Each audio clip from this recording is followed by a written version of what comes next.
Thank you very much, Honorable Speaker. Honorable Speaker, I want to first congratulate the committee and the chairperson for ensuring that we have a report, the first report of this committee on time. I want to sincerely thank the committee for a good job, well done. Honorable Speaker, it is also very important that oversight committees, especially that deal with reports of the Auditor General, present those reports in this House on time.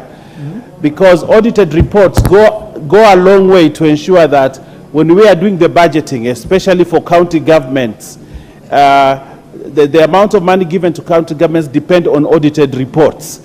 And therefore, the chairperson and your committee, I want to thank you, because what you have done goes a long way to ensure whether county governments get more money in the next budget cycle or not. So I want to urge all committees and to urge our leader of minority, because a lot of these committees are chaired by the minority side, that you hasten such that we have these audited reports and the reports come to this parliament so that in the next budget cycle we are able to give counties money.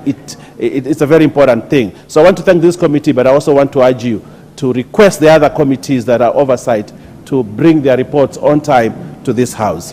Secondly, Honorable Speaker, looking at this report, which is basically on education institutions, I want to first thank the committee for flagging out important issues, because it is on record, Honorable Speaker, that a lot of our educational institutions are not very well managed. And it is very important that you flag out these issues so that we can improve. The Presidential Working Party on Education and the report that was tabled actually said a lot of the things that this report has. And this Presidential Working Party report, which was chaired by Professor Munavu, is in a way trying to change the way education is managed. And I think it is in the same spirit that this committee has made its recommendation. So I think there is a dovetailing of ideas, and this is good for the country. But I want to mention specific things.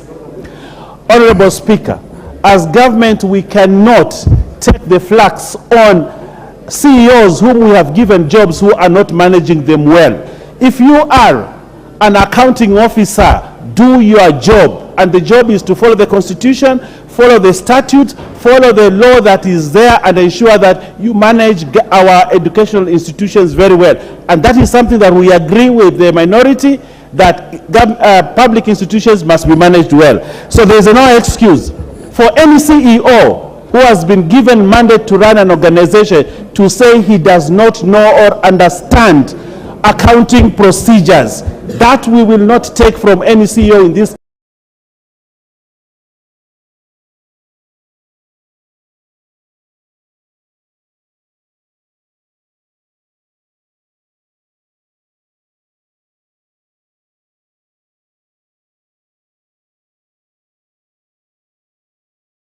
country. So if you are there and your manager has actually noticed that some CEOs do not want to submit documents and therefore they run away from audit.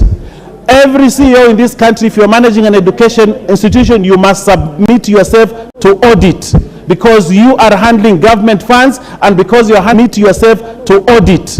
Because you are handling government funds, and because you're handling government funds, you must be audited and be accountable to the public.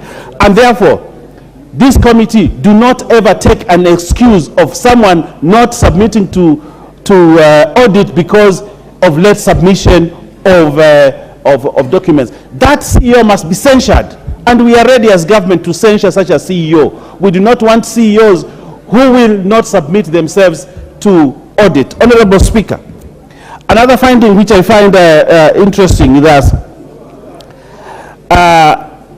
still institutions who are putting up huge buildings in land which has no titles, and yet that is a government institution. If you are a government institution, the law is very clear. You must invest on land which belongs to government. Where are they investing on land which does not have a title deed? Such a CEO is not doing this government justice. Supposing someone comes and claims that land and a government building has to be brought down, that CEO must take responsibility for such a thing. So I would like to ask you as chairperson, as you make these recommendations, I agree with you that CEOs of educational institutions must henceforth comply with Section 68 of the PFM Act, ensure that we have all government documentation. Institutions which do not have title deed to land must ensure that they get titles to that land. Honorable Speaker, an interesting observation here, that a government institution has been constructing a building for 37 years. 37 years, they are constructing one building. Either we do not have a CEO who is dependable or reliable, or does actually this CEO does not know his work. How do you construct a building for 37 years? And what they do is they always vary costs every year. And probably they are doing that, they are delaying the completion of that building for their own purpose. Honorable Speaker, I have looked at the recommendations from the committee, and I think this is a very lenient recommendation. You should have been more drastic about that, because the costs keep on going up. Initial cost was probably 5 million, now probably it is 100 million, just because someone does not want to complete that building. We want to say as government, if you be given a job, you start a project, it must be completed on time, so that you save taxpayers pain. Honorable Speaker, I want to speak on the last one. Expensive consultancies. You know, some of the universities that we have personnel who actually can provide consultancy at a reasonable fee. They are professors, they are engineers, they are doctors, they are people who have knowledge within a university. But the vice chancellor or the CEO of that will go out there and look for his friends and procure a consultancy at a very exorbitant cost, just because they want to corrupt the system.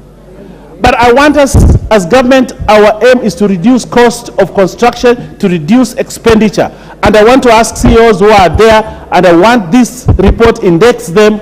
We do not want expensive consultancies for the sake of just having consultancies. Honorable Speaker, I want to finally say that skilled ethnic diversity within institutions is across board in many of our parastatals, in many of our organizations.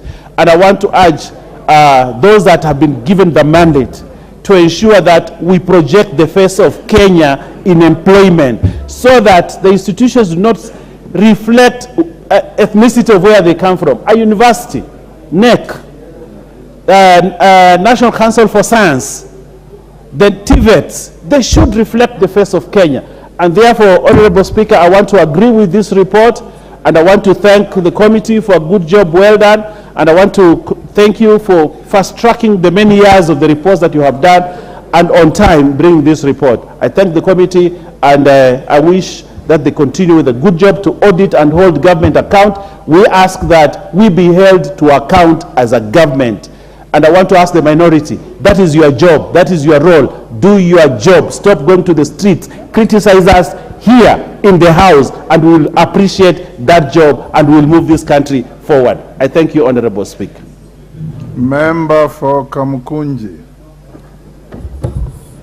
Thank you, Mr. Speaker, for the opportunity. I want to commend and thank the chairman for the report. And indeed, it's a very ugly